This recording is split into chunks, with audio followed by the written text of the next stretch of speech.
Stage पे नहीं चढ़ना, ठीक है? चलिए आ जाइए, आ जाइए, हल्ला मत कीजिए।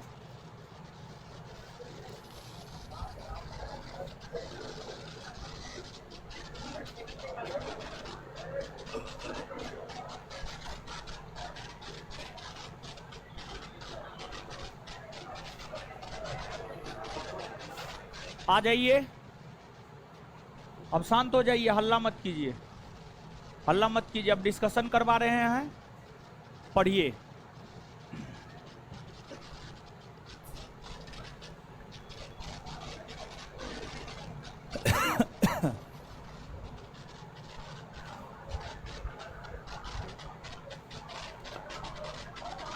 है, मुंह बंद कीजिएगा अब आप लोग, नहीं तो भगा देंगे हम क्लास से, नहीं तो मुंह बंद कर लीजिए।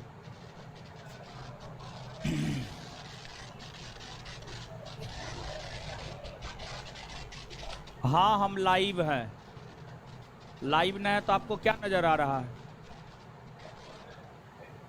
याद करते हैं, भूल जाते हैं तो फिर उसका जो है बार बार रिवीजन कीजिए, समझे? तो बार बार रिवीजन करना है।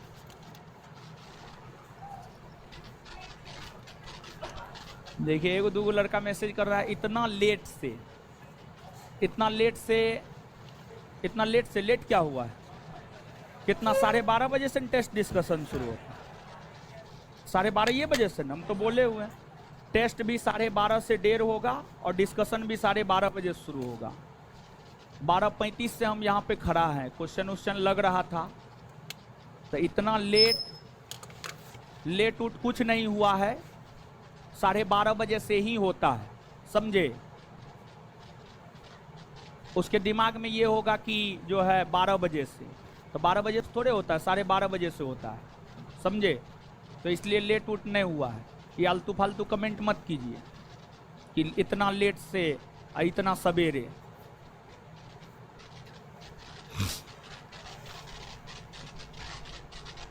आ जाइए, हटा दीजिए कमेंट यहाँ से। क्वेश्चन बैंक 15 अगस्त को आ जाएगा, 15 अगस्त को आ जाएगा। आइए क्वेश्चन डिस्कशन करते हैं। और देखिए बार बार बोल रहे हैं, संस्थान का टेस्ट जो हो रहा है, संस्थान का नोट जो भी देंगे, सब्जेक्टिव ऑब्जेक्टिव जो भी देंगे, और क्वेश्चन बैंक बिहार पुलिस का, ये तीनों बराबर सक्सेस, ये तीनों कर लीजिए, सफलता मिल जाएगा। ये तीनों को पचाना होगा, समझ गए? और ज्योग्राफी का क्लास मजे में कीजिए, हिस्ट्री, पॉलिटी, ज्योग्राफी तीनों का ऑब्जेक्टिव देंगे और तीनों का ऑब्जेक्टिव करवाएंगे भी, तीनों का ऑब्जेक्टिव देंगे और तीनों का ऑब्जेक्टिव करवाएंगे भी हम आपको, समझ गए? तो तसल्ली से पढ़िए, जितना बता रहे हैं, जो मार्ग दिखा रहे हैं आप उस मार्ग पे चलिए।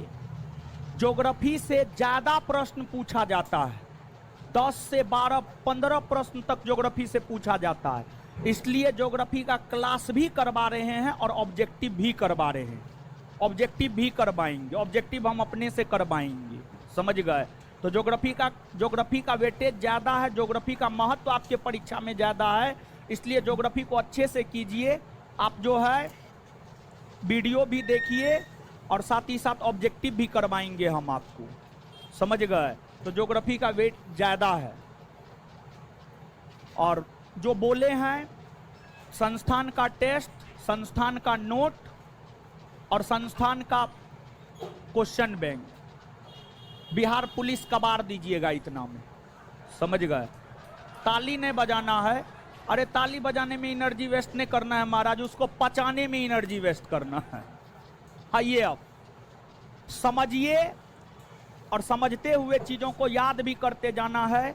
और क्लास इस एटीट्यूड के साथ आइए कि क्लास में जो होगा वो क्लासे में याद कर लेंगे, और साथ ही साथ 1.5 महीना इस एटीट्यूड के साथ जिए कि जितना क्लास में बताया जाता है उतना को घोड़ के पी जाना है, शरबत के तरह। आ जाइए, निम्न में से किस ग्रंथ में चारों आश्रम का उल्लेख मिलता है? सुनिए, प्राचीन काल में मानव का औसत जीवन काल होता था 100 वर्षों का, और प्राचीन काल में जो मानव का औसत जीवन काल 100 वर्षों का होता था, उस 100 वर्ष के जीवन काल को 4 आश्रम में बांटा गया था। और उस 100 वर्ष के जीवन काल को जो 4 आश्रम में बांटा गया था, उसमें एक ब्रह्मचर्य आश्रम, ब्रह्मचर्य आश्रम जन्म से 25 वर्ष, जन्म से 25 वर्ष का जो कालखंड होता था, ये ब्रह्मचर्य आश्रम होता था। और इसमें आदमी का काम होता था, इंसान का काम होता था ब्रह्मचर्य धर्म का पालन करते हुए अध्ययन करना, ब्रह्मचर्य धर्म का पालन करते हुए अध्ययन करना। इसके बाद दूसरा होता था गृहस्थ आश्रम, गृहस्थ आश्रम। और गृहस्थ आश्रम 25 से 50 वर्ष। इस अवधि में मानव का काम होता था क्या? तो इस अवधि में मानव का काम होता था शादी विवाह करके संतान की उत्पत्ति करना। इसके बाद तीसरा वानप्रस्थ आश्रम,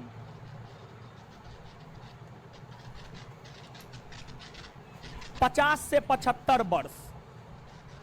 घर में रहना, मालिक के तौर पर घर में रहना और अपने बच्चों को दिशा निर्देश देना, क्या करना है क्या नहीं करना है।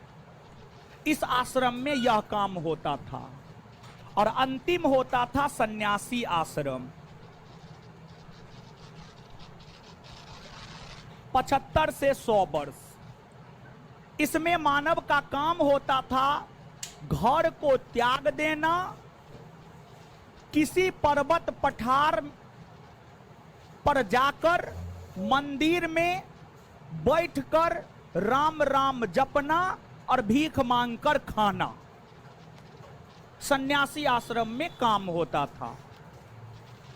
तो प्राचीन काल में मानव के जीवन को यही 4 आश्रम में बांटा गया था। और इसकी चर्चा मिलती है जबालोपनिषद में। कहां पर? जबालोपनिषद में। अब देखिए, मैत्रेयनी संहिता है। मैत्रेयनी संहिता में ऐसे तो कई बातों का विवरण है, लेकिन आपके परीक्षा के लिहाज से जिस बात को याद रखना है, देखिए, एक पुरुष की 3 प्रमुख बुराई होती है। एगो शराब, एगो जुआ और तीसरा महिला। अगर कोई पुरुष इस 3 चीज से बच गया तो वो महारत्न है, वो महारत्न है। लेकिन पुरुष ये 3 चीज से बच ही नहीं सकता है। अगर शराब और जुआ से बचता है तो महिला के चक्कर में पड़ेगा, अगर महिला और जुआ से बचता है तो शराब के चक्कर में पड़ेगा, किसी न किसी चक्कर में जरूर पड़ेगा। तो जो मैत्रेयनी संहिता है, मैत्रेयनी संहिता ही इस बात का विवरण देता है कि पुरुषों की 3 प्रमुख बुराइयों में शराब, जुआ और महिला है। मैत्रेयनी संहिता ही इस बात का विवरण देता है कि पुरुषों के 3 प्रमुख बुराइयों में शराब, जुआ और महिला है। इसके बाद शतपथ ब्राह्मण ग्रंथ। देखिए, वेद को समझने के लिए ब्राह्मण ग्रंथ की रचना हुई है। और सभी ब्राह्मण ग्रंथों में सबसे बड़ा ब्राह्मण ग्रंथ शतपथ ब्राह्मण ग्रंथ। और इसमें स्त्री को पुरुषों का अर्धांगिनी बतलाया गया है। स्त्री को पुरुषों का अर्धांगिनी।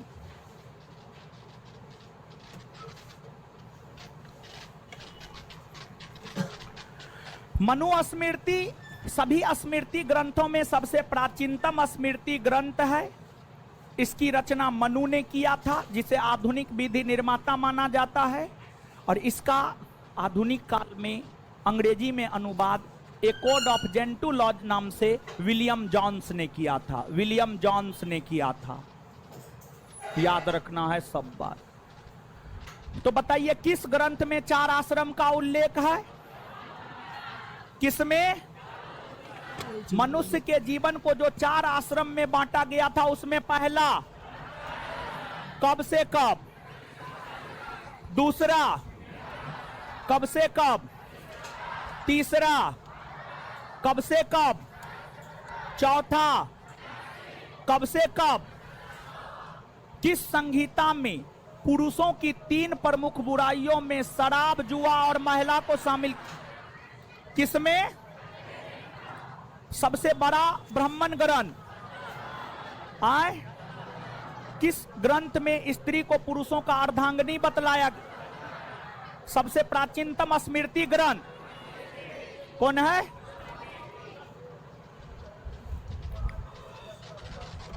निम्नलिखित में से कौन सिकंदर के साथ आने वाले लेखकों में नहीं है? देखिए, सिकंदर यूनानी आक्रमणकारी था। प्रथम यूनानी आक्रमणकारी सिकंदर हुआ जो भारत पर 326 ईस्वी पूर्व में आक्रमण किया। सिकंदर जब भारत पर आक्रमण किया तो उसके साथ कई सारे इतिहासकार भारत आए थे। 3 इतिहासकार भारत आए थे, निरियाकस, ओनेसिक्रेटस और अरिस्टोबुलस। निरियाकस, ओनेसिक्रेटस और अरिस्टोबुलस, ये तीनों आया था। कौन नहीं आया था? तो मेगास्थनीज नहीं आया था। और अगर बात मेगास्थनीज की करे तो जो मेगास्थनीज था ये चंद्रगुप्त मौर्य के समय आया था। चंद्रगुप्त मौर्य के समय आया था और चंद्रगुप्त मौर्य की राजधानी पाटलिपुत्रा हुआ करती थी। पाटलिपुत्रा में ही ये रहा करता था मेगास्थनीज। और मेगास्थनीज ने पाटलिपुत्रा को पोलीब्रोथा कहकर पुकारा था, पोलीब्रोथा कहकर पुकारा था। और मेगास्थनीज ने ही जो है आपको इंडिका नामक ग्रंथ की रचना की थी। इंडिका नामक ग्रंथ की रचना की थी। तो सिकंदर का भारत पर आक्रमण कब हुआ है? सिकंदर का भारत पर आक्रमण, सिकंदर के साथ कितने इतिहासकार भारत आए? कितने? कौन कौन? क्लियर है? मेगास्थनीज किसके समय आया? कहां रहता था? मेगास्थनीज ने पाटलिपुत्रा को क्या कहा? इंडिका किसकी रचना है? आए?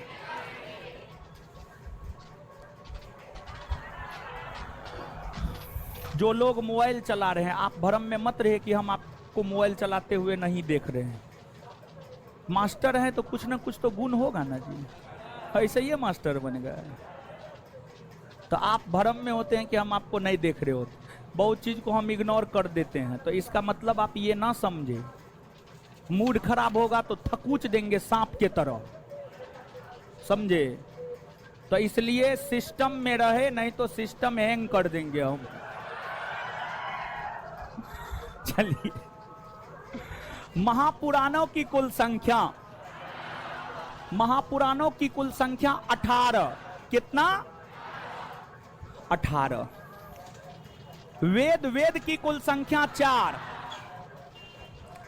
और वेद की कुल संख्या जो 4 है, ऋग्वेद, यजुर्वेद, सामवेद, अथर्ववेद।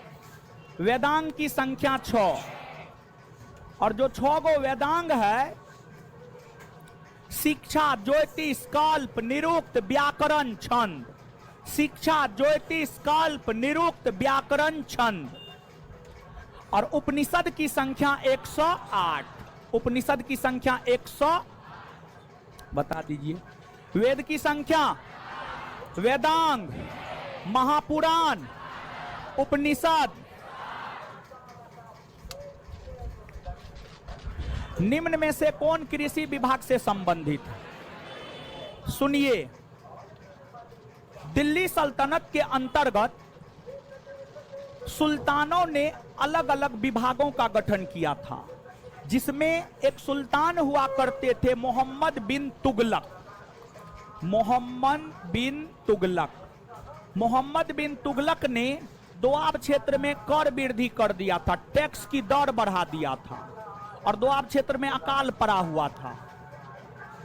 और जबरदस्ती दोआब क्षेत्र के किसानों से कर की वसूली किया, जिस कारण मोहम्मद बिन तुगलक किसानों के बीच अलोकप्रिय हो गया। और जब मोहम्मद बिन तुगलक किसानों के बीच अलोकप्रिय हो गया तो फिर से अपनी विश्वसनीयता को बनाए रखने को लेकर, किसानों को सहायता प्रदान करने को लेकर मोहम्मद बिन तुगलक ने एक कृषि विभाग का गठन किया। और मोहम्मद बिन तुगलक ने जिस कृषि विभाग का गठन किया उसे कहा गया दीवाने कोही। दीवाने, अब देखिए, दीवाने मुस्तखराज यह वित्त से संबंधित विभाग है और इसका निर्माण किया था अलाउद्दीन खिलजी ने। अलाउद्दीन खिलजी अपने शासन काल में वित्तीय व्यवस्था को बेहतर बनाने को लेकर दीवाने मुस्तखराज नामक वित्त विभाग का गठन किया। दीवाने अर्ज, ये सैन्य विभाग हुआ करता था और दीवाने अर्ज नामक सैन्य विभाग का गठन किसने किया? तो बलबन ने किया। बलबन ने किया। दीवाने बंदगान, ये दास विभाग हुआ करता था और इस विभाग का गठन फिरोज शाह तुगलक ने किया। फिरोज शाह तुगलक ने किया।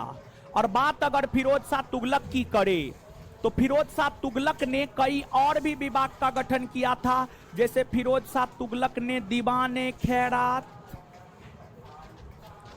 एक खैरात और दीवाने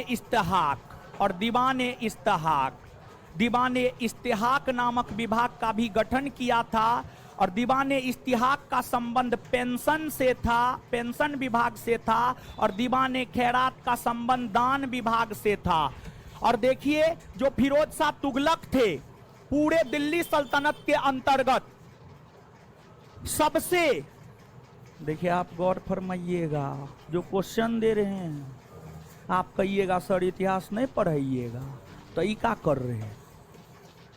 नाच कर रहे हैं, मुजरा कर रहे हैं, नहीं ना? हाँ, तो इतिहास में वही पढ़ाएंगे जो टेस्ट में नहीं पढ़ाए हैं। और हम क्यों बोले हैं पूरे सिलेबस कंप्लीट होगा, आप सिर्फ अच्छे से कीजिए ना। आपको हम बता रहे हैं, हम आपको भरोसा देना चाहते हैं, आप विश्वास कीजिए। बार बार यही बोलेंगे, क्लास में जितना हो रहा पचाइए पचाइए पचाइए, रिजल्ट दुनिया का कोई ताकत नहीं रोकेगा। और सोच नकारात्मक मत रखिए, गलत चीजों के पीछे मत भागिए। गलत चीज मतलब आप समझ गए होंगे। हाँ, मेहनत के पीछे भागिए, सफलता झक मार के आपके पीछे आएगा। समझ गए? मेहनत कीजिए, मेहनत। समझ गए? दिल्ली सल्तनत के अंतर्गत ये तमाम विभाग स्थापित किए गए थे। और देखिए, सभी सुल्तानों में सबसे महान और सबसे योग्य, सबसे कल्याणकारी सुल्तान फिरोज शाह तुगलक था। फिरोज शाह तुगलक ने जो कल्याणकारी नीतियां चलाई, जिस वजह से फिरोज शाह तुगलक को दिल्ली सल्तनत का अकबर कहा जाता है। दिल्ली सल्तनत का अकबर कहा जाता है। आपसे पूछा जाता है कि दिल्ली सल्तनत का अकबर किसे कहा जाता है, तो आंसर हो जाएगा फिरोज शाह तुगलक। दिल्ली सल्तनत के अंतर्गत जितने प्रमुख विभाग थे सब खत्म, याद कर लीजिए अब फटाक से।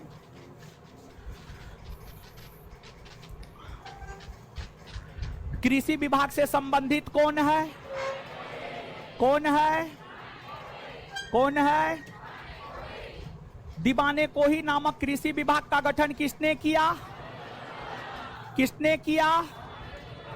किसने किया? आगे, दीवाने मुस्तखराज किससे संबंधित विभाग है? किससे? दीवाने मुस्तखराज किससे संबंधित विभाग? इसका गठन किसने किया?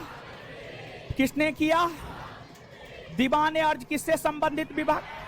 इसका गठन किसने किया? दीवाने बंदगान किससे संबंधित विभाग?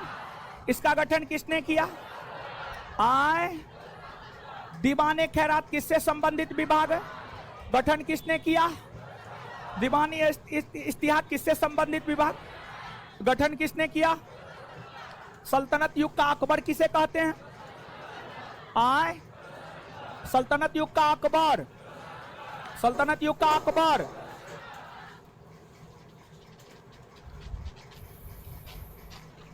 निम्न में से किस शासक ने आंध्र भोज, अभिनव भोज, आंध्र पितामह की उपाधि धारण किया? कृष्णदेव राय। कौन? देखिए, मध्यकाल में एक विजयनगर साम्राज्य था, और जो विजयनगर साम्राज्य था, इस विजयनगर साम्राज्य के ही सबसे महान शासक हुए कृष्णदेव राय। और कृष्णदेव राय का शासनकाल 1509 से 1529।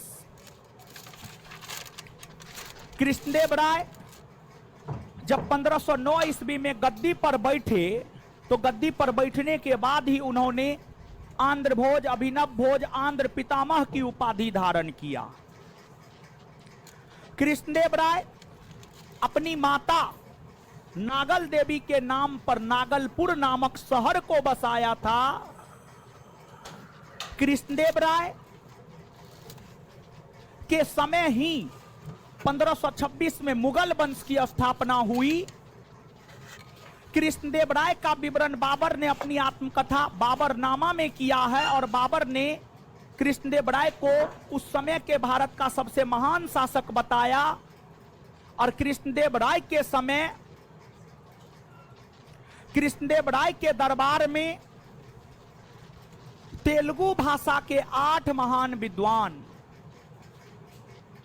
दरबार में रहते थे, जिसे अष्टदिग्गज कहा जाता था।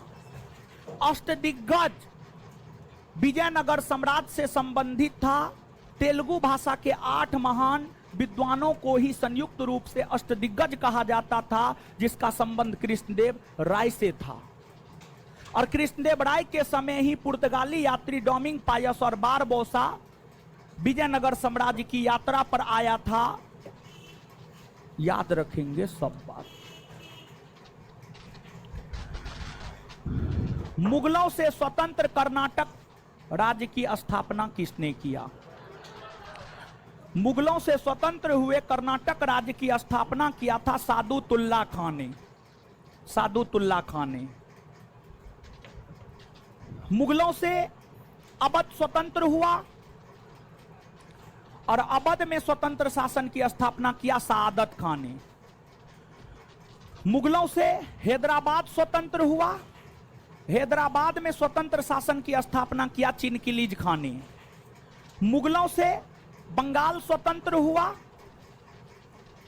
और बंगाल में स्वतंत्र शासन की स्थापना किया मुर्शिद कुली खान ने।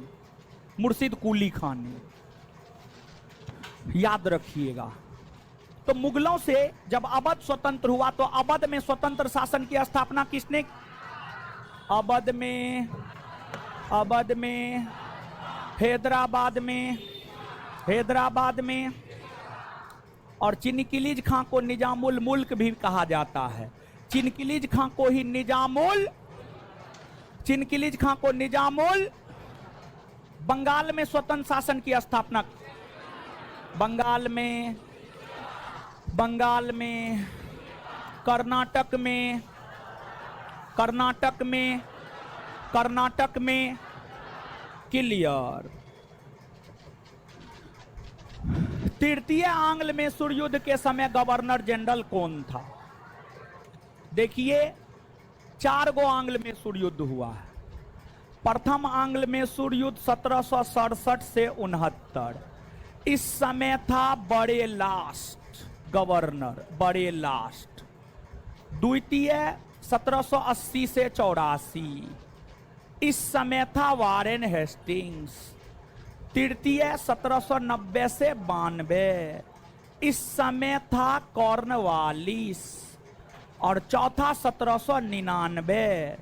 इस समय था लॉर्ड वेले जली। यानी आंसर हो जाएगा कॉर्नवालिस। एक सेकंड में आइए, याद कर लेते हैं। कितने आंग्ल में सूर्ययुद्ध? कितने? प्रथम आंग्ल में सूर्ययुद्ध कब से कब?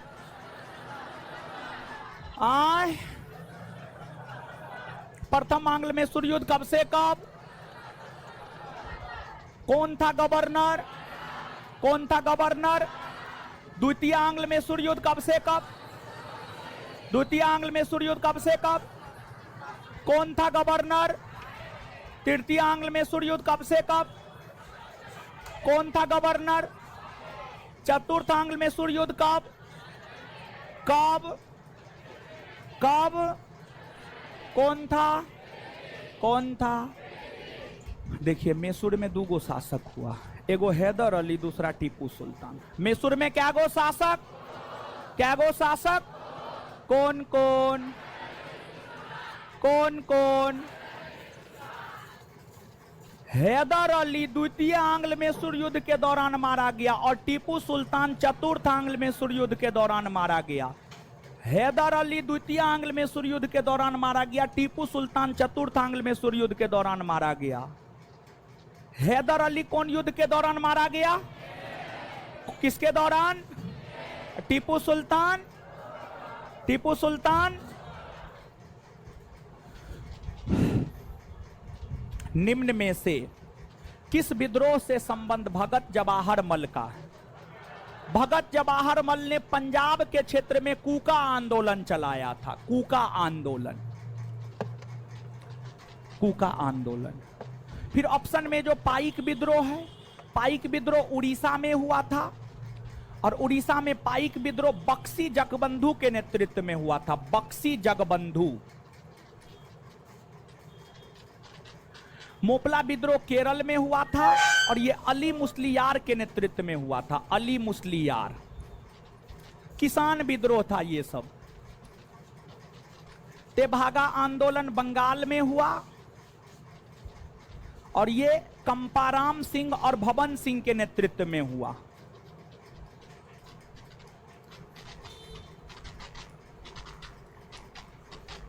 कंपाराम सिंह और भवन सिंह के नेतृत्व में हुआ।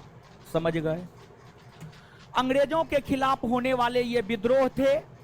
अंग्रेजों ने अपनी गलत नीतियों के तहत जो भारत के अलग अलग वर्ग के लोगों का शोषण किया, उस शोषण के खिलाफ ही भारत के लोगों ने जो विद्रोह किया, उसी विद्रोह में से ये सब विद्रोह एक है। समझ गए? याद रखिएगा। पंजाब में कूका आंदोलन किसने चलाया? पंजाब में कूका आंदोलन किसने चलाया? उड़ीसा में पाइक विद्रोह किसके नेतृत्व में हुआ? उड़ीसा में पाइक विद्रोह किसके नेतृत्व में हुआ? केरल में मोपला विद्रोह किसके नेतृत्व में हुआ? केरल में मोपला विद्रोह किसके नेतृत्व में? बंगाल में तेभागा आंदोलन किसके नेतृत्व में हुआ?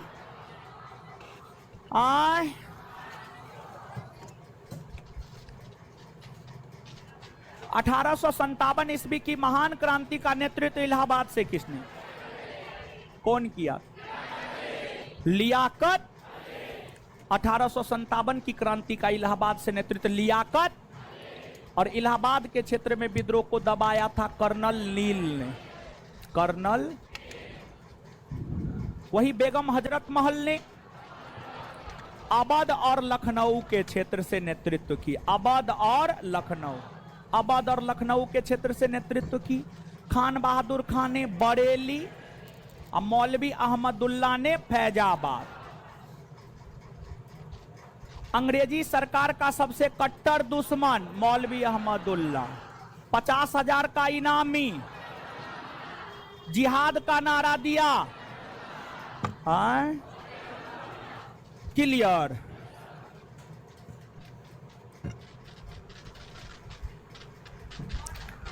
किसने कहा था कि कांग्रेस लड़खड़ा कर गिर रही है? भारत में रहते हुए मेरी इच्छा है कि उसे शांतिपूर्वक मरने में मदद कर सकूं। कौन कहा था?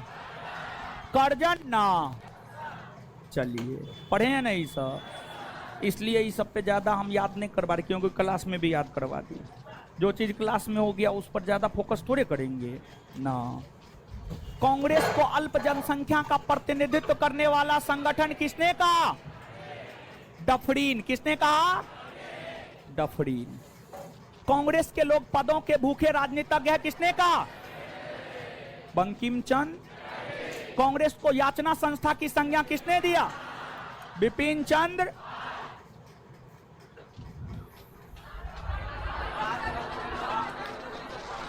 बंगाल विभाजन के विरोध में स्वदेशी आंदोलन की घोषणा कब हुई? देखिए, बंगाल विभाजन की घोषणा 19-20 जुलाई को लॉर्ड कर्जन ने किया और लॉर्ड कर्जन ने बंगाल को 2 भागों में बांट दिया, पूर्वी बंगाल, पश्चिमी बंगाल। बंगाल विभाजन के खिलाफ स्वदेशी आंदोलन की घोषणा 7 अगस्त 1905 को हुआ कलकत्ता के टाउन हॉल से। हाँ या ना? आए आंसर। लेकिन इसके बावजूद बंगाल विभाजन लागू हुआ? आए हुआ। बंगाल विभाजन लागू कब हुआ? 16 अक्टूबर 1900। गौर से सुनिएगा। बंगाल विभाजन की घोषणा हुई 20 जुलाई 1905। बंगाल विभाजन की घोषणा हुई। बंगाल विभाजन के खिलाफ स्वदेशी आंदोलन प्रारंभ हुआ 7 अगस्त 1900 और बंगाल विभाजन लागू हुआ 16 अक्टूबर 1900। बंगाल विभाजन लागू हुआ 16 अक्टूबर 1900। क्लियर। चलिए,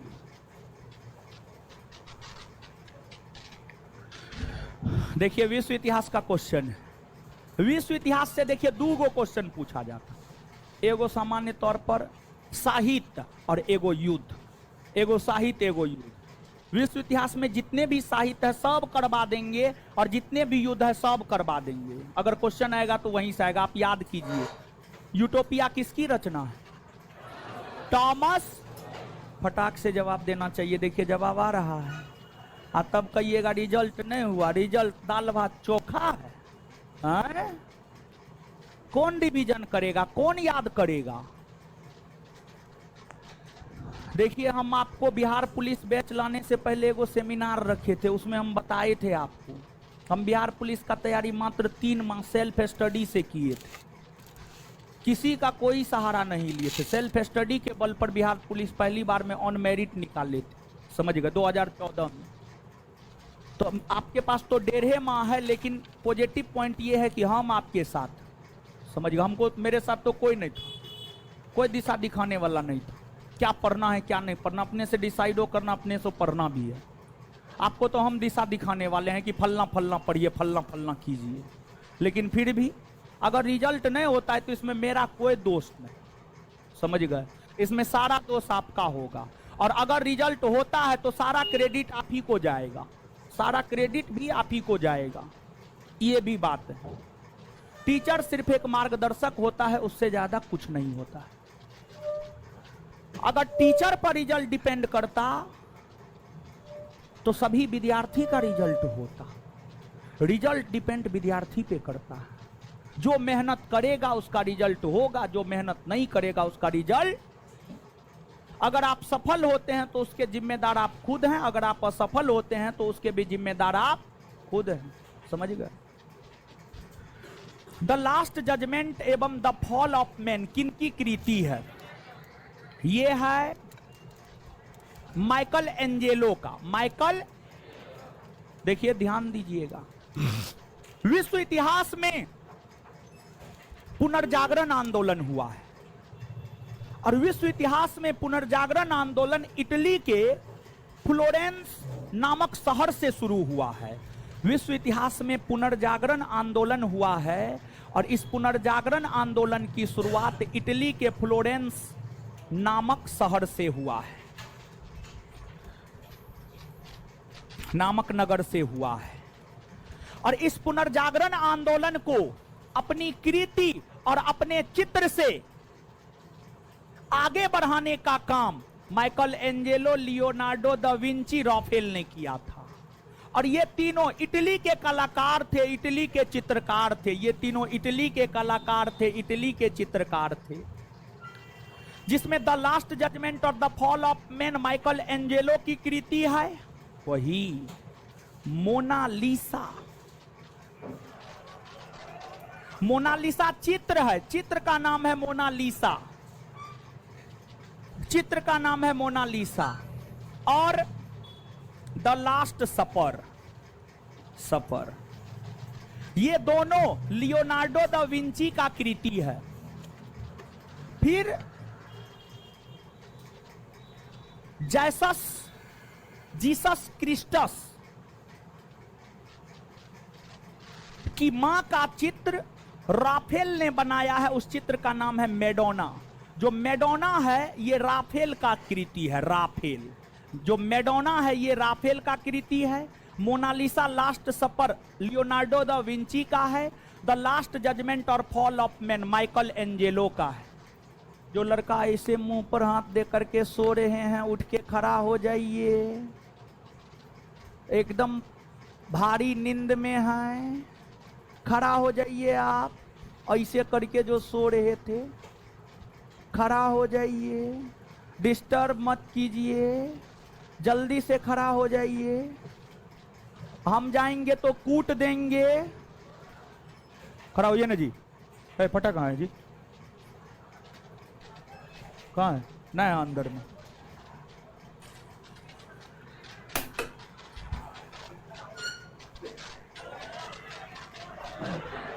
बोल रहे हैं तो समझ में नहीं आता है जी। आप ही को तो बोल रहे हैं। आप इन सो रहे थे, अपने सो रहे थे। मारेंगे मुझे तो नहीं सो रहा था जी। बोल लेते खड़ा होने के लिए, समझ में नहीं आता है। मारेंगे हम, नानी याद दिला देंगे इससे, लेकिन चोट जबरदस्त लगेगा। मस्त है। दे तो मार के देते।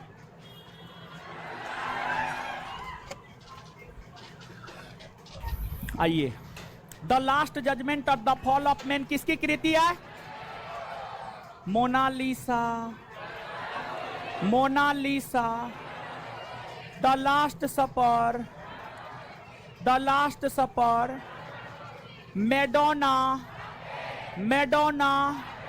ये तीनों कहां का है? कहां का है? पुनर्जागरण आंदोलन की शुरुआत कहां से हुई है? कहां से हुई है? असत्य कथन का चयन करें, गलत कथन का चयन करें। इंग्लैंड में गौरवपूर्ण क्रांति 1688 में हुई, हाँ। सप्तवर्षीय युद्ध इंग्लैंड एवं फ्रांस के बीच हुआ, हाँ। 1756 से 63, और इस युद्ध की समाप्ति 1763 में हुए पेरिस के संधि के तहत हुआ। गुलाबों का युद्ध इंग्लैंड में हुआ, हाँ। एलिजाबेथ प्रथम का संबंध स्टुअर्ट वंश से था, नहीं, ट्यूडर वंश से था। कौन वंश से? कौन वंश से?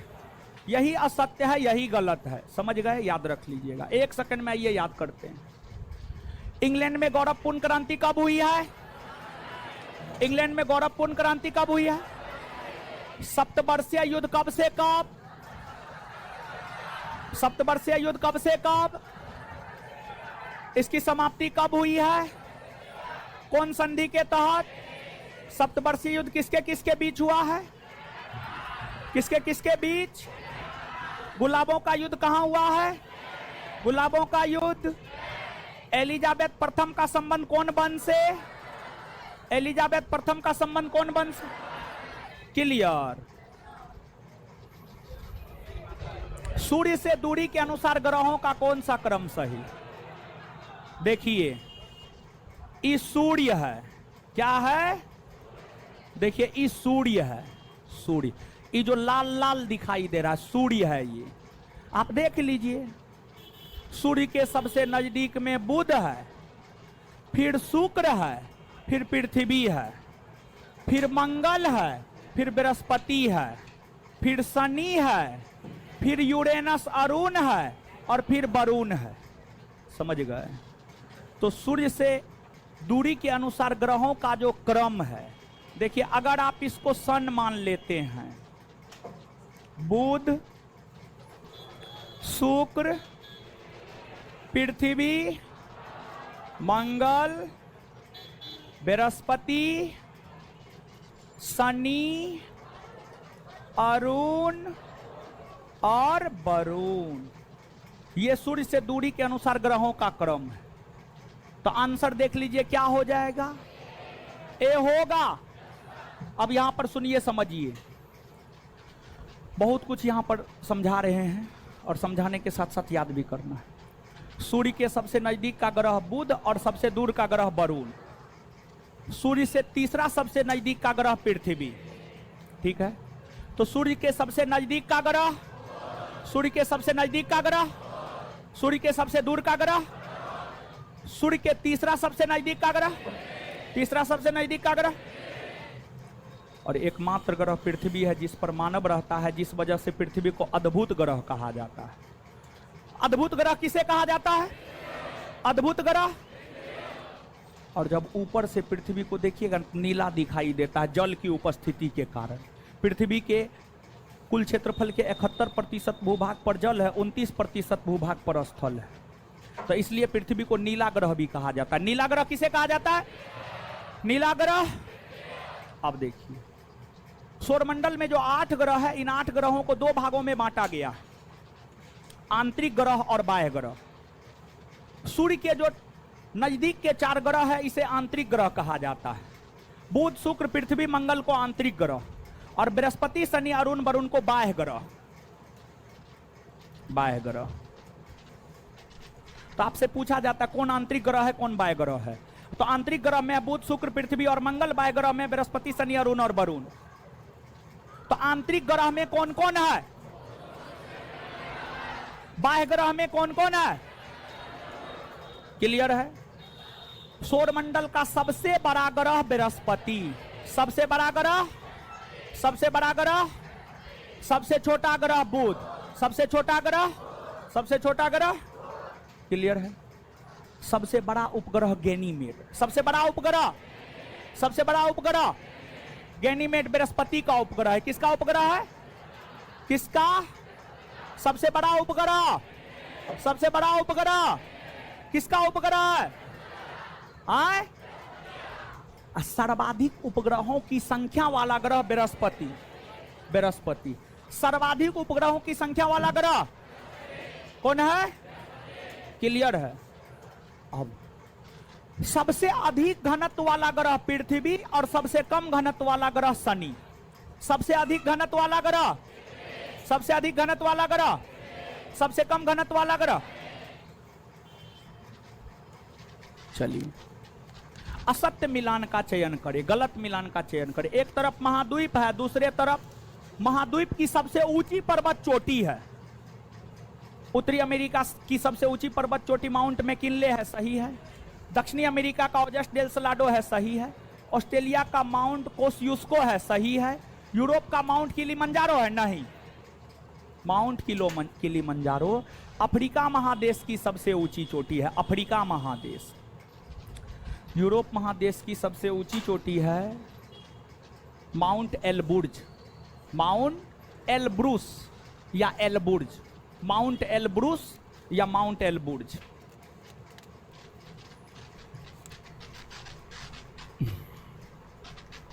ठीक है, याद रखिएगा, याद कर लीजिए। उत्तरी अमेरिका महादेश की सबसे ऊंची पर्वत चोटी आए, उत्तरी अमेरिका महादेश की सबसे ऊंची पर्वत चोटी आए।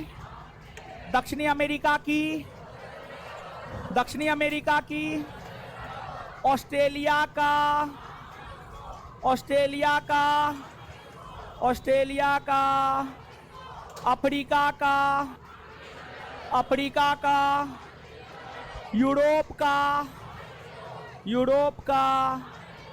क्लियर? भारत का मानक समय निम्नलिखित में से किस राज्य से होकर नहीं गुजरती है? देखिए भारत का मानक समय 82.5 डिग्री पूर्वी देशांतर रेखा को भारत का मानक समय रेखा कहा जाता है। 82.5 डिग्री पूर्वी देशांतर रेखा को भारत का मानक समय रेखा कहा जाता है, और यह भारत के 5 राज्यों से होकर गुजरती है, जिसको याद रखने का ट्रिक है मोका। एम से मध्य प्रदेश, ओ से ओडिशा, यू से उत्तर प्रदेश, सी से छत्तीसगढ़, ए से आंध्र प्रदेश। किससे नहीं गुजरती है? आए? क्लियर? तो कितना डिग्री पूर्वी देशांतर रेखा को भारत का मानक समय रेखा? 82.5 डिग्री। कितना डिग्री देशांतर रेखा को भारत का मानक समय रेखा? और भारत का मानक समय रेखा यानी 82.5 डिग्री पूर्वी देशांतर रेखा भारत के कितने राज्यों से होकर गुजर? कितने राज्य? कितने राज्य? जो 5 राज्य से गुजरती उसको याद करने का ट्रिक, याद करने का ट्रिक, एम से ओ से, यू से, सी से, ए से।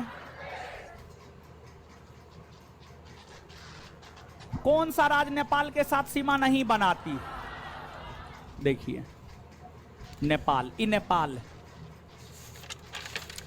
नेपाल उत्तराखंड के साथ सीमा बनाती है, उत्तर प्रदेश के साथ, बिहार के साथ, पश्चिम बंगाल के साथ, सिक्किम।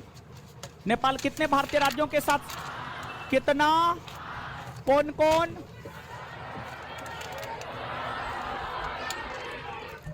ऑप्शन के अकॉर्डिंग असम से बनाती है। आंसर यही ना होगा।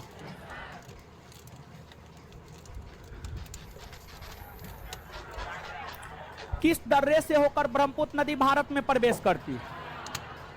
अरुणाचल प्रदेश के यांगयाप दर्रा, अरुणाचल प्रदेश के। और देखिए जो बोमडिल्ला दर्रा, ये भी अरुणाचल प्रदेश में, दीफू दर्रा भी अरुणाचल प्रदेश में, तुजू दर्रा मणिपुर में। बोमडिला, यांगयाप, दीफू दर्रा कौन राज्य में? अरुणाचल प्रदेश। कौन राज्य में? बोमडिला, यांगयाप, दीफू दर्रा कौन राज्य में? कौन राज्य में? तुजू दर्रा, तुजू दर्रा। आगे बताइए। माना नीति लिपू लेक, उत्तराखंड। सिपकिला, रोहतांग, बारालाचा, काराकोरम, लद्दाख। काराकोरम, बनिहाल, पीर पंजाल, नाथुला, जेलेपला, सिक्किम। नाथुला, जेलेपला। कुछ दर्रा पिछले टेस्ट में दिए थे, कुछ आज। देख रहे हैं ना? हाँ, याद रखिएगा। फिर जो देखिए टेस्ट में भी हो रहा है, ज्योग्राफी में भी होगा, फिर ऑब्जेक्टिवों में होगा। ठीक है, कहीं पर एक बार नहीं पढ़ाया जाएगा आपको पूरा सिलेबस। यहाँ पर एक चीज को 3 बार हम पढ़ा देंगे, आप चिंता ना करिए, हम आपके साथ हैं, समझे?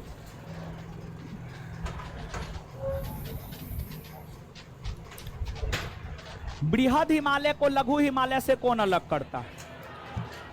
देखिए जो हिमालय है ना, हिमालय पर्वत जो है भारत के उत्तर में है, और हिमालय पर्वत को भौगोलिक तौर पर 4 भागों में बांटा गया है। ट्रांस हिमालय,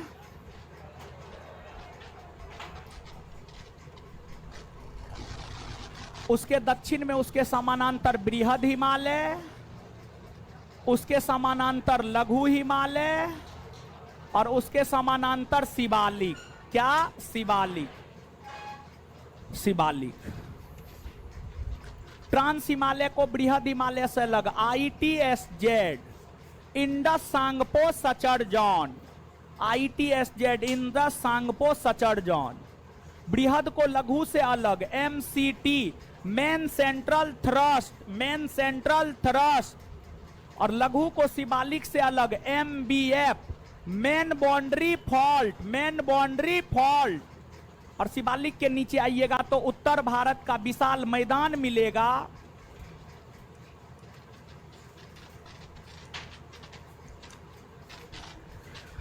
और शिवालिक को उत्तर भारत के विशाल मैदान से अलग करता है HFF, Himalayan frontier fault, Himalayan frontier fault, Himalayan frontier fault. Clear? आए मजे में ना? याद कर लेना। चलिए, ट्रांस हिमालय को बृहद हिमालय से अलग करता है। ट्रांस हिमालय को बृहद हिमालय से अलग करता है। बृहद को लघु से, बृहद को लघु से, लघु को शिवालिक से, लघु को शिवालिक से, शिवालिक को उत्तर भारत के विशाल मैदान से। आए आंसर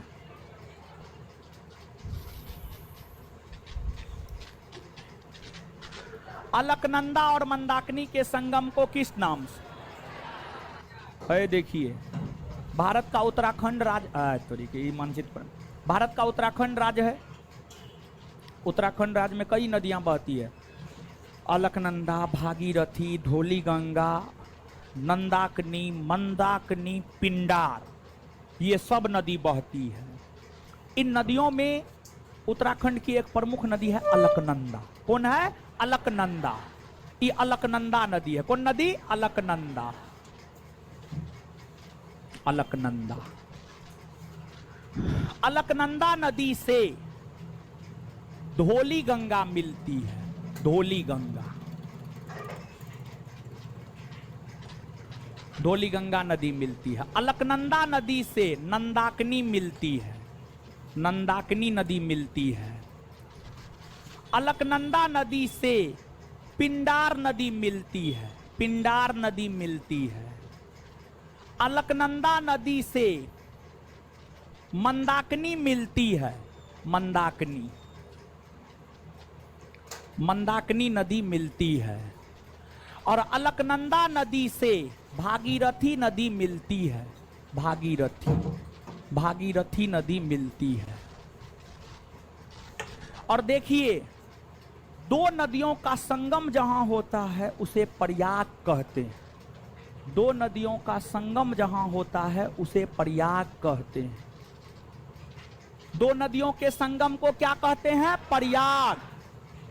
तो अब देखिए, अलकनंदा धौली गंगा से जहां मिलती है उसको विष्णु प्रयाग। विष्णु प्रयाग। अलकनंदा नंदाकिनी से जहां मिलती है उसे नंद प्रयाग। और अलकनंदा पिंडार से जहां मिलती है उसे कर्ण प्रयाग। कर्ण प्रयाग। और अलकनंदा मंदाकिनी से जहां मिलती है उसे रुद्र प्रयाग। और अलकनंदा भागीरथी से जहां मिलती है उसे देव प्रयाग। उसे देव प्रयाग। और जब अलकनंदा और भागीरथी दोनों मिलती है तो उसी की संयुक्त धारा को गंगा कहते हैं। क्या कहते हैं? गंगा। और गंगा भारत की सबसे लंबी नदी है। लंबाई 2525 किलोमीटर। गंगा भारत की राष्ट्रीय नदी है। समझे? क्लियर है? याद रख लीजिएगा, आंसर अलकनंदा और मंदाकिनी ना कह रहा है, रुद्र प्रयाग। क्या होगा? रुद्र प्रयाग। मेहनत कीजिए, मेहनत कीजिए, समझे? 1.5 महीना तपा दीजिए, सफल हो जाइएगा। आइए 1 मिनट में याद करते हैं। अलकनंदा और धौली गंगा नदी जहां मिलती है उसे अलकनंदा धौली गंगा, अलकनंदा नंदाकिनी, अलकनंदा नंदाकिनी, अलकनंदा पिंडार, अलकनंदा पिंडार, अलकनंदा मंदाकिनी, अलकनंदा मंदाकिनी, अलकनंदा भागीरथी, गंगा, सॉरी, भागीरथी और अलकनंदा की संयुक्त धारा को क्या कहते हैं? हाँ, क्लियर।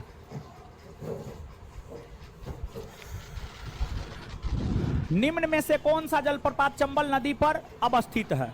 देखिए, चंबल नदी पर राजस्थान राज्य में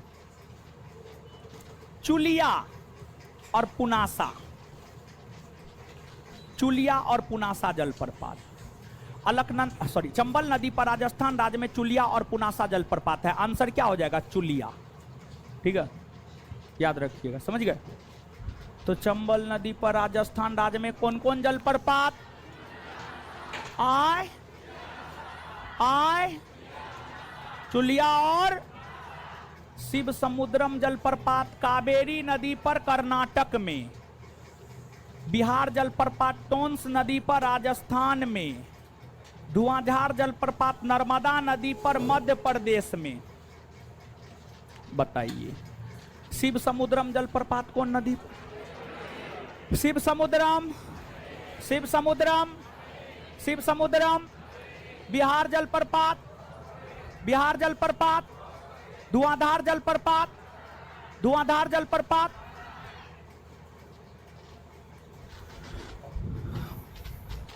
जाड़े के दिनों में तमिलनाडु के तटों पर या कोरोमंडल तट पर वर्षा किस मानसून के कारण? उत्तरी पूर्वी। बताए हैं ना जी?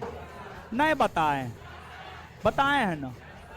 भारत में सबसे ज्यादा वर्षा कौन मानसून? दक्षिणी पश्चिमी मानसून। अब भारत में जाड़े के ऋतु में वर्षा कितने क्षेत्रों में होता? 2 क्षेत्र में, उत्तरी पश्चिमी मैदान और पूर्वी तट। उत्तरी पश्चिमी मैदान में पश्चिमी विक्षोभ और पूर्वी तट पर उत्तरी पूर्वी मानसून या लौटता हुआ मानसून। तो जाड़े के दिनों में तमिलनाडु के तटों पर वर्षा कौन मानसून? उत्तरी पूर्वी मानसून। सर्वाधिक लिंगानुपात वाले राज्यों का कौन सा क्रम सही है? देखिए सुनिए, लिंगानुपात प्रति 1000 पुरुष पर महिलाओं की जितना संख्या होती है, 1000 पुरुष पर महिला जितना है उसी को लिंगानुपात कहा जाता है।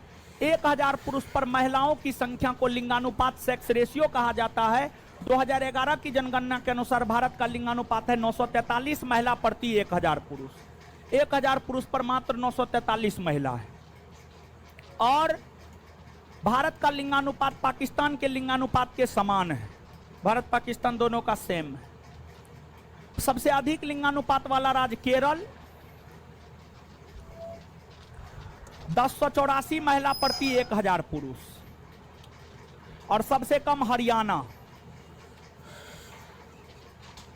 879 महिला प्रति 1000 पुरुष। वहीं 1084 केरल का है, तमिलनाडु 996, आंध्र प्रदेश 993, मणिपुर 992। यही क्रम सही है, आंसर यही हो जाएगा। समझ गए?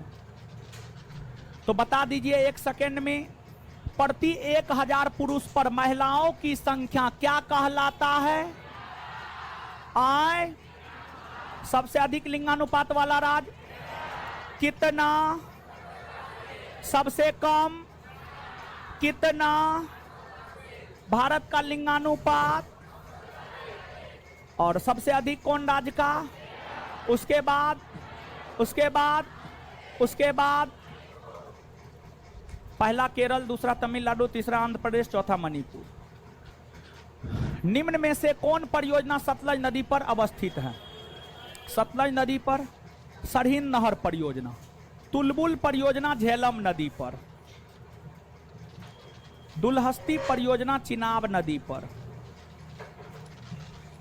और तिलैया परियोजना बराकर नदी पर। बराकर नदी पर। और बराकर नदी जो है ना जी, दामोदर की सहायक नदी है। और स्वतंत्र भारत का प्रथम नदी घाटी परियोजना 1945 ईस्वी में दामोदर नदी पर बनाया गया है, जिसे दामोदर नदी घाटी परियोजना कहा जाता है। और दामोदर नदी घाटी परियोजना अमेरिका के टेनेंसी नदी घाटी परियोजना के आधार पर निर्मित किया गया है। कौन सा परियोजना सतलज नदी पर अवस्थित है बताइए? कौन है?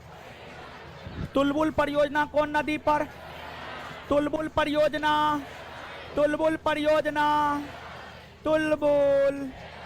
आए दुलहस्ती, दुलहस्ती बराकर नदी पर, बराकर नदी पर। तिलैया, मेथन, बाला पहाड़ी, तीनों परियोजना बराकर नदी पर। तिलैया, मेथन, बाला पहाड़ी तीनों परियोजना कौन नदी पर? तिलैया, मेथन, बाला पहाड़ी परियोजना कौन नदी पर?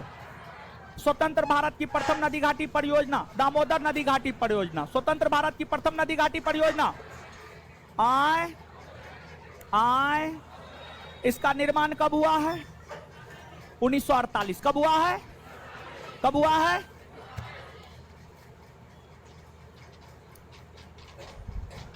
प्रथम पृथ्वी शिखर सम्मेलन कहां हुआ? प्रथम पृथ्वी शिखर सम्मेलन 1992 में रियो डी जेनेरो, ब्राजील के रियो डी जेनेरो। प्रथम पृथ्वी शिखर सम्मेलन कब हुआ? प्रथम पृथ्वी शिखर सम्मेलन कब हुआ है? कहां हुआ है? कहां हुआ है? क्लियर। जैव संसाधन तथा सतत विकास संस्थान कहां है? इम्फाल। कहां है?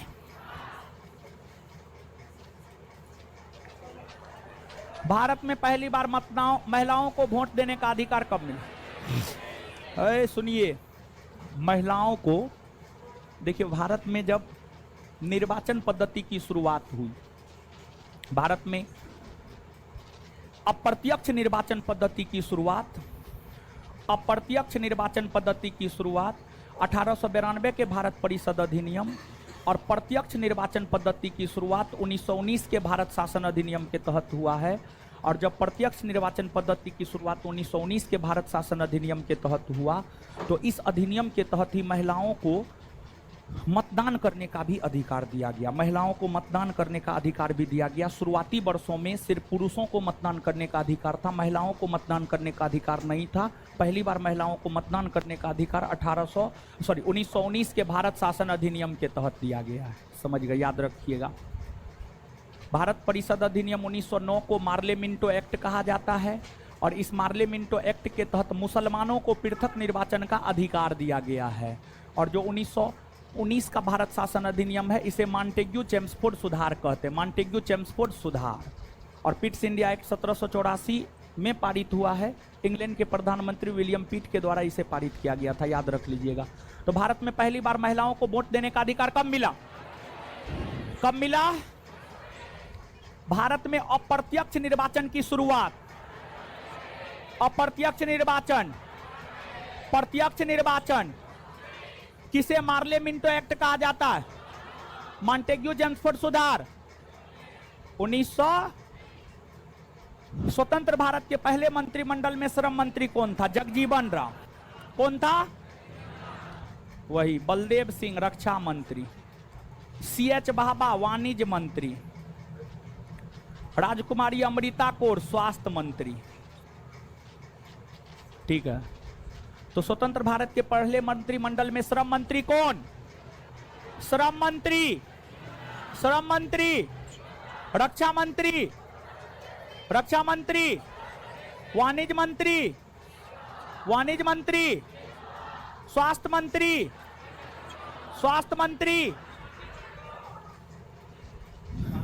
भारत के संविधान की प्रस्तावना में कितने प्रकार के न्याय की चर्चा? देखिए, भारत के संविधान के प्रस्तावना में एक बंधुत्व,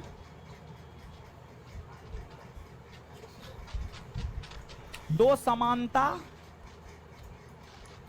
तीन न्याय और 5 स्वतंत्रता की चर्चा भारतीय संविधान की प्रस्तावना में। जो दो समानता है, प्रतिष्ठा और अवसर, या अवसर और प्रतिष्ठा। और जो 3 न्याय है, सामाजिक, राजनीतिक और आर्थिक, सामाजिक, राजनीतिक और आर्थिक न्याय।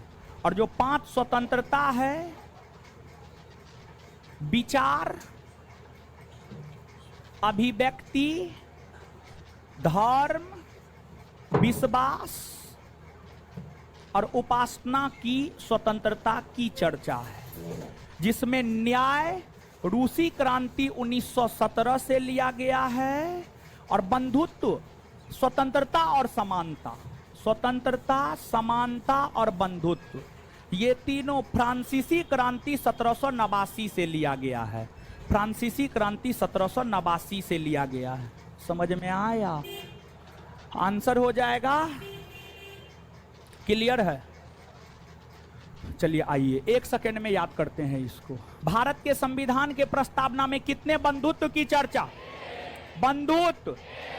और देखिए, सबको बोल रहे हैं, ऊपर वाले, नीचे वाले, भाई जी लोग, दीदी जी लोग, बहन जी लोग। समझ गए? बोलना है, बोलने से याद होता है, और रूम पे बोल के पढ़ना है। ठीक है, रूम पे बोल के पढ़ना है। समझ गए? याद होगा, नहीं तो याद नहीं होगा, टाइम कम है। समझ गए? बंधुत्व कितना? समानता कौन कौन? न्याय, न्याय कौन कौन? स्वतंत्रता कौन कौन? न्याय कहां से लिया गया? स्वतंत्रता, समानता, बंधुत्व। क्लियर?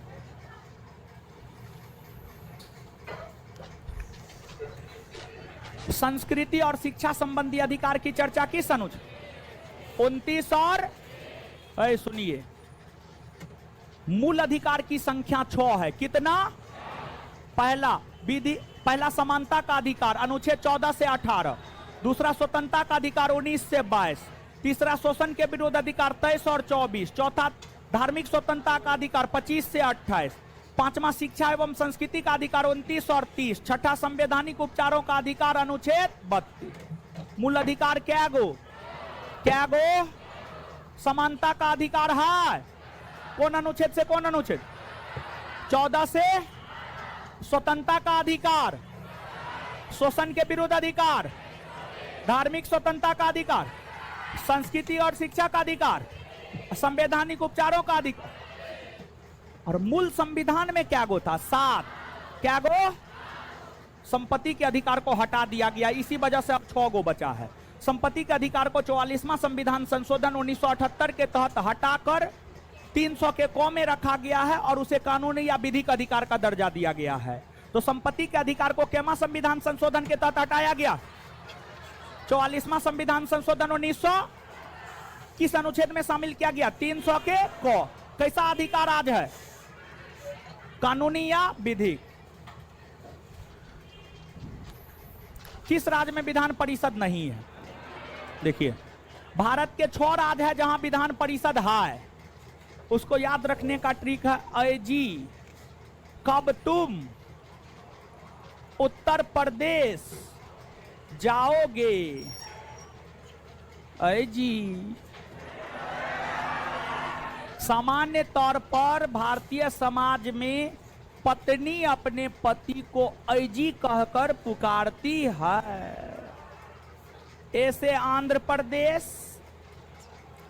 क से कर्नाटक, ब से बिहार, त से तेलंगाना, म से महाराष्ट्र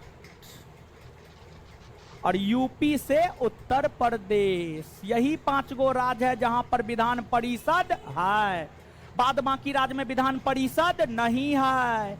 जिस राज्य में विधान परिषद और विधानसभा दोनों है वो 2 सदनीय विधायिका वाला राज्य भारत में 6 2 सदनीय विधायिका वाला राज्य है वो यही है। बाद बाकी 22 जो राज्य है वो 1 सदनीय विधायिका वाला राज्य है।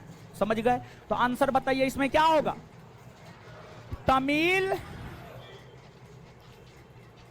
बताइए भारत के कितने राज्य है जहां पर विधान परिषद है? कितने? याद रखने का ट्रिक आए ए से क से क से ब से ब से त से म से यूपी से। क्लियर? सर्वोच्च न्यायालय के न्यायाधीशों की नियुक्ति किस अनुच्छेद के तहत किया जाता? सर्वोच्च न्यायालय के न्यायाधीशों की नियुक्ति अनुच्छेद 124 के तहत होता है। 124 के क्लाउज 2 के तहत होता है। 124 के क्लाउज 2 के तहत सर्वोच्च न्यायालय के न्यायाधीशों की नियुक्ति भारत के राष्ट्रपति करते हैं और भारत के राष्ट्रपति सर्वोच्च न्यायालय के न्यायाधीशों की नियुक्ति उस व्यक्ति को करते हैं जो भारत का नागरिक हो, उच्च न्यायालय में 5 वर्षों तक न्यायाधीश के पद पर रहा हो या उच्च न्यायालय में 10 वर्षों के वकालत का अनुभव हो या राष्ट्रपति के नजर में बहुत बड़ा ज्ञाता हो। अनुच्छेद 125 सुप्रीम कोर्ट के न्यायाधीशों के वेतन के विषय में जानकारी देता है। अनुच्छेद 143 यह कहता है कि राष्ट्रपति कानूनी मसलों पर सुप्रीम कोर्ट से सलाह मांग सकता है और अनुच्छेद 231 यह कहता है कि संसद विधि बनाकर 2 या 2 से अधिक राज्यों के लिए एक हाईकोर्ट का गठन कर सकता है। संसद विधि बनाकर 2 या 2 से अधिक राज्यों के लिए एक। लड़की लोग जो है ना, लड़की लोग को जितना पैसा आएगा उसमें खाना में वो पेट काट लेगी, लेकिन सजने संवरने वाला सामान में नहीं काटेगी। आ गया? क्या जी, है कि ना? ना लाइव है, क्वेश्चन नहीं छूटा था जी। आए आए तो कैसनो हुआ ना जी। होने से मतलब है, काम होने से मतलब है। अरे आम खाने से मतलब रखिए, गुठली गिनने से क्या मतलब। चलिए हो गया, लाइव है ना? लाइव वाला सब तो गरिया रहा होगा। ऑनलाइन वाले लोग इंटरनेट कट गया था। जैसे आप जियो के नेटवर्क से बात करते हैं, इंटरनेट कट जाता है तो फिर आवाज नहीं जाने लगता है, फिर आप काट करके फोन फिर से करते हैं, तब फिर बात हो पाता है। तो लाइव क्लास तो इंटरनेट पे चलता है, तो इंटरनेट कट गया था, इसलिए जो है आपका क्लास कट गया था। लेकिन हम कुछ भी नहीं बताए हैं, जहां तक आपको, जहां आपका इंटरनेट कटा था वहीं से आगे बता रहे हैं। 32 नंबर ना जी, हाँ 32 नंबर में नहीं कटा था, हाँ 32 तो आप लोग जानिए गए होंगे। 33 पे आइए। ऐसे पहले प्रधानमंत्री कौन थे जो राज्यसभा के सदस्य थे? देखिए, प्रधानमंत्री बनने के लिए लोकसभा या राज्यसभा दोनों में से किसी भी एक सदन का सदस्य होना आवश्यक। प्रधानमंत्री बनने के लिए लोकसभा या राज्यसभा दोनों में से किसी भी एक सदन का सदस्य होना आवश्यक है। ये चारों ऐसे प्रधानमंत्री हैं जो राज्यसभा के सदस्य रहे हैं। इंदिरा गांधी जब पहली बार 1966-67 में बनी थी तो राज्यसभा की सदस्य थी। एच.डी. देवगौड़ा 1996-97 में बने थे तो राज्यसभा के सदस्य थे। आई.के. गुजराल 97-98 में बने थे तो राज्यसभा के सदस्य थे। मनमोहन 2004 में बने थे, डॉक्टर मनमोहन सिंह तो राज्यसभा के सदस्य थे। तो पहले ईस्वी के अकॉर्डिंग आप देख लीजिए, इंदिरा गांधी हो जाएगा। किस संविधान संशोधन के तहत 8वीं अनुसूची में कोंकणी, मणिपुरी और नेपाली भाषा जोड़ा गया? देखिए, मूल संविधान में 14 भाषा को राजभाषा का दर्जा दिया गया था, बाद में 8 और भाषा को राजभाषा का दर्जा दिया गया। तत्पश्चात राजभाषाओं की संख्या 22 हो गई। वर्तमान में राजभाषाओं की संख्या 22 है। 21वां संविधान संशोधन 1967 के तहत सिंधी को राजभाषा का दर्जा दिया गया। 71वां संविधान संशोधन 1991 के तहत नमक, नेपाली, मणिपुरी, कोंकणी को राजभाषा का दर्जा दिया गया। और 92वां संविधान संशोधन 2003 के तहत बोडमास को राजभाषा का दर्जा दिया गया। बोडमास, बीओ से बोडो, डी से डोगरी, एमए से मैथिली और एस से संथाली। एस से संथाली, एस से संथाली, समझ गए? तो याद रखिएगा। तो बताइए, मूल संविधान में कितने भाषा को राजभाषा? संविधान संशोधन के जरिए वर्तमान में 21वां संविधान संशोधन 1967 के तहत किसे? 71वां संविधान संशोधन के तहत नेपाली, मणिपुरी और याद रखने का ट्रिक, नमक, न से नेपाली, म से मणिपुरी और क से। 92वां संविधान संशोधन 2003 के तहत कितने भाषाओं को राजभाषा का दर्जा? 4। कितना? याद रखने का ट्रिक, बोर्ड, बीओ से, डी से, एमए से, एस से। क्लियर? निम्न में से किस समिति को प्रकलन समिति का जुड़वा बहन कहा जाता है? प्रकलन समिति का जुड़वा बहन लोक लेखा समिति को कहा जाता है। लोक लेखा समिति का गठन भारत शासन अधिनियम 1919 के तहत 1921 में हुआ। इसमें जो है टोटल 22 सदस्य होता है, जिसमें 15 सदस्य लोकसभा से आते हैं और 7 सदस्य राज्यसभा से। प्रकलन समिति का गठन 1950 में जॉन मथाई के सिफारिश पर हुआ है। इसमें 30 सदस्य होते हैं और सभी के सभी लोकसभा से होते हैं। यह भारत की संसदीय व्यवस्था में सबसे बड़ी संसदीय समिति है। सहकारी उप समिति का गठन 1964 में हुआ है कृष्ण मेनन समिति के सिफारिश पर। इसमें भी 22 सदस्य होता है, जिसमें 15 लोकसभा और 7 राज्यसभा। अंतर्राज्यीय परिषद की बैठक साल में कितनी बार की जाती है? अंतर्राज्यीय परिषद की बैठक साल में 3 बार होती है। देखिए, सरकारिया आयोग के सिफारिश पर, सरकारिया आयोग के सिफारिश पर जो है आपको 1990 ईस्वी में अंतर्राज्यीय परिषद का गठन भारतीय संविधान के अनुच्छेद 263 के तहत भारत के राष्ट्रपति के द्वारा किया गया। समझ गए? और इसकी जो बैठक होती है, इसकी बैठक की अध्यक्षता प्रधानमंत्री करते हैं। प्रधानमंत्री इसकी बैठक की अध्यक्षता करते हैं और 1 वर्ष में 3 बार। समझ गए? तो याद रख लीजिएगा, 1 सेकंड में ये याद कर लेते हैं। अंतर्राज्यीय परिषद की बैठक 1 वर्ष में कितनी बार होती है? अंतर्राज्यीय परिषद का गठन किस आयोग के सिफारिश पर हुआ है और कब हुआ है? किस अनुच्छेद के तहत? किसने किया है? राष्ट्रपति ने। किसने किया है? किसने किया है? इसकी बैठक की अध्यक्षता कौन करता है?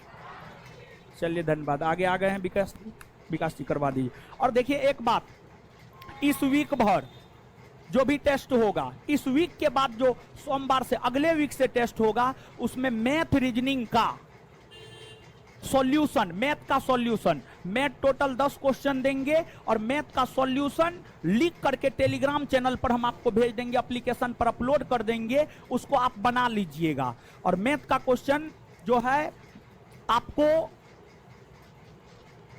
वैसा ही क्वेश्चन मैथ का दिया जाएगा जो परीक्षा में आने योग्य हो, और उसका डिटेल सॉल्यूशन डाल देंगे, उसको आप रिवाइज करके निश्चित तौर पर जाइएगा, और अगर आप जाइएगा तो परीक्षा में फायदा होगा। ठीक है, धन्यवाद सभी लोगों का। इससे आगे मिलते हैं अगले क्लास में।